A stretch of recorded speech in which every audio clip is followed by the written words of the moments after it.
first, I'm really happy that she is here. She is the chairwoman of one of UK's biggest employee-owned companies and steward-owned companies, with 80,000 employees, and she will tell you a lot more about the John Lewis partnership. Sharon White, thanks for being here. Thank you.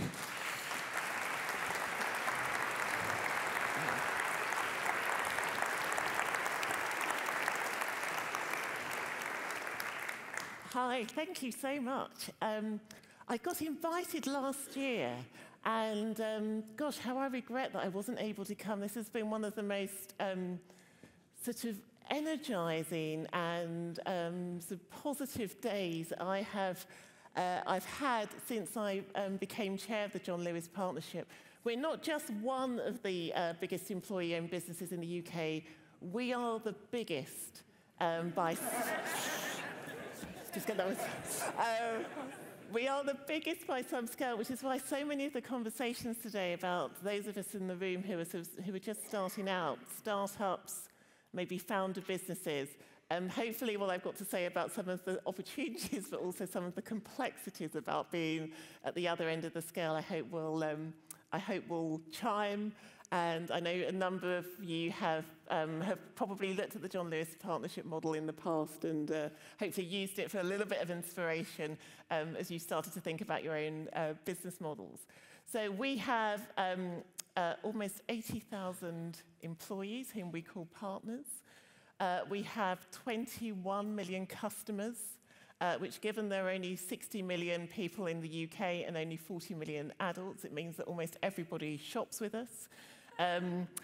We are predominantly in retail, which I want to talk about, which I think gives particular issues. It's where we started, and we haven't diversified hugely. So we have a grocery business, which is 2/3 of the business, about £7 billion, which is a sustainable, highly ethical business called Waitrose. And John Lewis itself is a department store business, and we all know the economics of department stores at the moment, which is about £4 billion, and is really, if you talk to people in the UK about where the sort of emotional connection is, it's, you know, the pair of shoes, or you moved your first house. It's that sort of great time you spent in one of our department stores. Now, our history is about 100 years old. And it wasn't John Lewis who founded the business. It was his son, John Speed-Lewis. And it took him about 40 years to turn what was actually a very sort of classic, conventional, arch-capitalist business. I mean, basically, his father didn't pay even the wages of many of his employees, to the degree that they almost went on strike in the early 1900s. And it took John Speed-Lewis about 40 years, essentially wheeling and dealing, and rather deviously behind his father's back, progressively to give the company away. And he sort of started in sort of 1929. There was what's called the first trust settlement, so the first almost sort of piece of legislation which tried to give an indication that there was something different happening. We set up our first newspaper so that partners' employees could voice their views.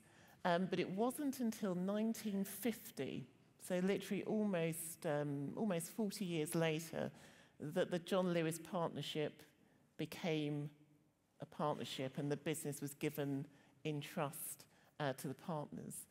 And Speedon's vision, I mean, he was basically a sort of genius about 60 years ahead of his time.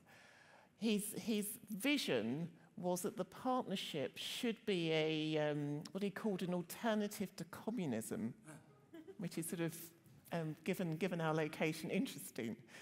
So coming out after the war, the idea was that you could have a business that was not just employee-owned, that was so generous in terms of its benefits and its support to its workers, that people returning from the war after 1945 wouldn't become communists. And he's written sort of, you know, if you've got several hours to spare, he's got various sort of archives on this after the late 1940s, early 1950s. So the business was the first business ever to have universal health care before the National Health Service. It was the first business essentially to set up a sort of state, almost what you would recognise as a sort of state welfare system before the new sort of social contract after the war.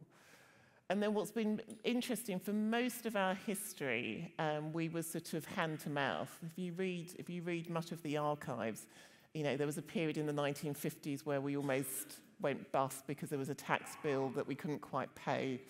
And essentially we had to sort of pass the bucket round to various partners to dip in.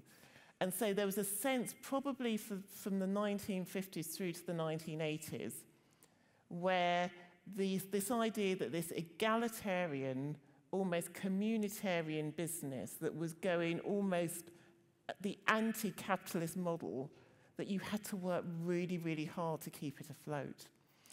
And indeed, not only are we employee-owned, we're also a democracy. So we probably don't have time this afternoon to explain the complexity of the governance within the partnership, but just to say it is very complex. So I sort of think at this stage I should have a whiteboard, and so we have at least 3 decision-making authorities. We have the chairman, myself, so the chair is a decision-making sort of authority in their own right. We have a council of 60, all elected, mostly a combination of people who work in our warehouses or shop assistants at our checkouts, all elected with constituencies, so very much like the British Parliament. And then I have a board, 3 of whom are partners themselves, elected through council, 3 of whom, interestingly, given our last breakout session, are external. So they are sort of traditional, sort of non-executive directors whose day job is another company. But broadly speaking, you've got a sort of triangle and a triangulation, the aim of which is essentially to have decision-making which is broadly consensual without losing pace. And twice a year, I have, according to our constitution, the chairman is accountable to council. So twice a year, I go to a session where I have my 60 council members. It's a streamed session, so thousands of partners tune in, and I'm quizzed on the performance of the business, not just commercially, but is the character of the business distinctive from a conventional retailer? What's the democratic health of the business? And then there's a vote twice a year as to whether the council retains confidence in the chairman. And if they don't, which I've got close a couple of times, I had 1 unanimous in favour, and I've had lots of close votes because we've been doing lots of change. But if the council loses confidence, they can then pass a resolution to the trustees to have the chairman ejected.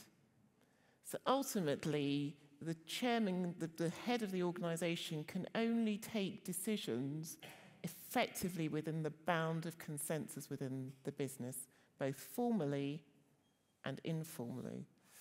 So I said between 1950 and 1980, we were sort of slightly hand-to-mouth existence. We don't have access to external capital, and until the 1980s, we only invested the cash that the businesses made. We then started to grow pretty quickly, and we grew through debt, and all from good intent. So the idea was that every part of the country should be able to benefit from a retail experience that was driven through partnership. Great quality, great service, great sustainability, partners who were focused on the customer and not on the external shareholder. So we had a phase between 2000 and 2019 when we went from, broadly speaking, about 90 stalls across the 2 brands to almost 400. And we borrowed something like £650 million. Depending on where we are with the euros post-Brexit, is probably about 700 million euros. And so the issue for the partnership now is, as a scale business with highly engaging, highly consultative, but also complex governance, where our shareholders are employees, is actually now how do we transform ourselves when the economics of retail have become so much tighter, and when our employees are having to take you're having to think partnership first. So we are having to do all the sorts of efficiencies, outsourcing, all those things that feel anathema to a partnership. And to be frank, we are sort of 3 years into probably the biggest transformation and the biggest set of changes, certainly through our history. And I think if this is, of wider application to those of you in the room, particularly those of you who are moving to scale, I would say there are maybe 2 or 3 lessons I would take. The first is, how do you continue at all stages of scale to be as focused on the responsibility of being an owner as the rights of being an owner? So I think during the period when we were, on the surface, very successful, but actually building debt in the background, I think we lost some of our crispness about the responsibility of ownership. If it's your house and the roof needs fixing, actually it's the greatest privilege to get up the ladder and you've got a friend at the bottom of the ladder holding on, and somebody else is sending up the slates and the concrete. And I think that sense of responsibility during the good times and the bad times of the cycle, I would say, is absolutely beyond anything the most critical aspect, and something we're working super hard to get back. The other thing I would say, particularly those of you who are, I think we had a lady in the previous session, you're a medium-sized company, is there a natural scale point for an employee-owned business? And I think it partly depends on your financial ballast, your financial structure.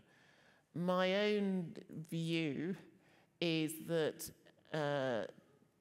employee-owned businesses can get too big, particularly if your aspiration is to maintain financial independence without having to have recourse to an external shareholder.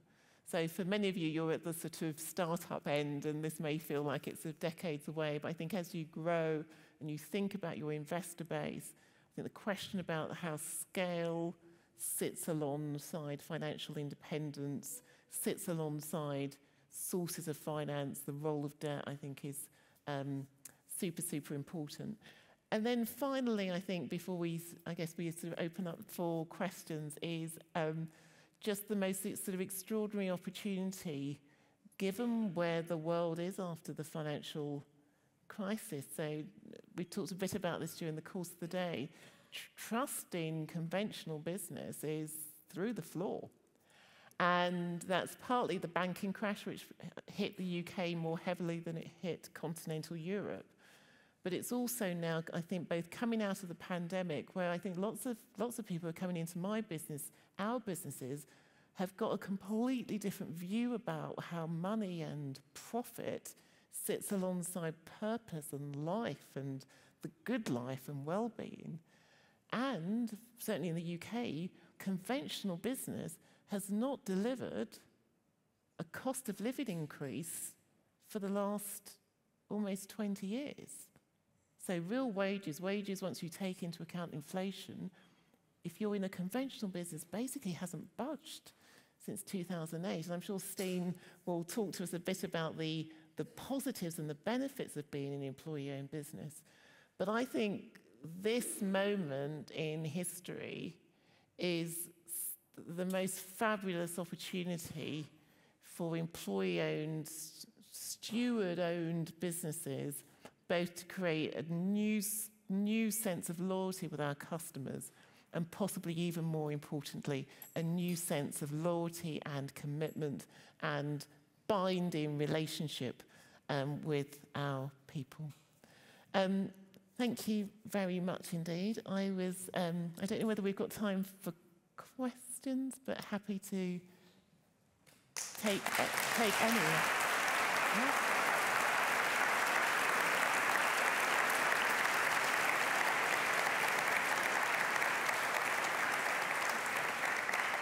Thank you so much, Sharon. We do have time for maybe 3 questions, I'd say, so pick wisely. I've just stunned you all into complex silence. You described very nicely how you, as a chairman, can be replaced. My question is, how is the new chairman selected? Is it also democratically, or is there a different process? It's a great question. So according to our, because we also started, I mentioned, as a family founder business.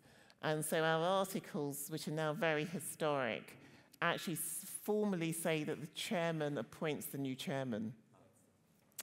And I don't know whether this is public. I'm about to change I'm about to change the articles.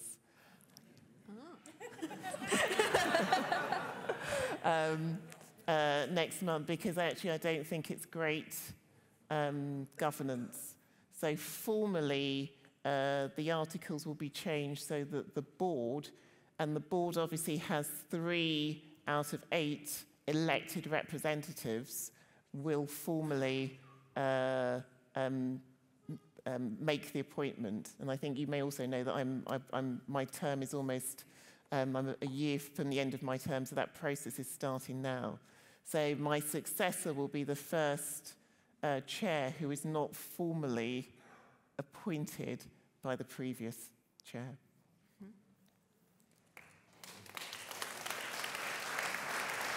Good afternoon. Just from up here, you may hear by the accent, I'm also from home. Yeah.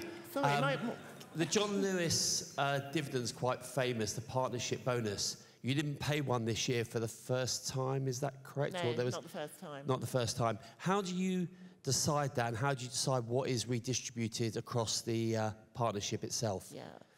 So exactly as you say, probably if you're in the UK, the thing that the partnership is most famous for is profits go to partners and the bonus, and that used to be on a Thursday in March, and sort of huge media event. One of the reasons why I'm talking a lot about sort of responsibility is that, tough as it is, but we've got to rethink what counts for success in an employee-owned business. So we didn't pay a cash bonus until 1971, and that's because during that period, the leadership of the business was so focused on making sure the business was solvent, sustainable, and that we were investing properly in the future. And so the bonus we will pay when it's affordable, but we've got a backlog of investment in technology and all the foundations of the business, because, to be frank, we probably overinvested in the bonus when we had foundational investments to make, and that's a hard message, but that's a very open conversation we're having with partners today. I would rather invest in great stores, great technology, great online experience, great pay, so that we can, step assertively into being a real voluntary living wage payer, and the bonus comes when it's affordable. So we didn't pay a bonus this year. We had paid a bonus actually the previous year. Thank you, Sharon. It was really great having you here. Thank you so much.